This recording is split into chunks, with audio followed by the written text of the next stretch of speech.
اچھا عجیب بات یہ ہے، یہاں بھی غیر مقلدین کا موقف یہی ہے کہ مسلمان اور اہل کتاب کے علاوہ کوئی اور کافر بھی ذبح کرے تو جائز ہے، یہاں بھی وہی ہے۔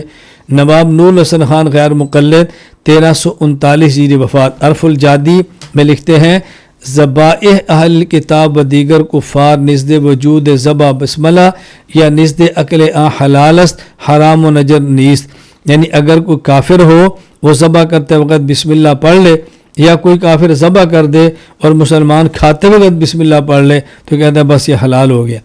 علامہ وحید الزمان غیر مقلد وفات 1338 ہجری،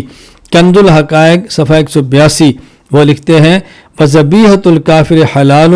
اذا ذبح للہ وذکر اسم اللہ عند الذبح، کافر کا ذبیحہ حلال ہے جب وہ اللہ کا نام لے کر ذبح کرے، اور یا وہ اللہ کا نام لے ذبح کرتے، یا اللہ کا نام لے ذبح کرتے ایک وقت، دونوں صورتوں میں۔ یعنی عجیب بات یہ ہے کہ ہر موقع پر ان لوگوں نے قسم اٹھا رکھی ہے کہ ہم نے مخالفت اہل سنت والجماعت کی ضرور کرنی۔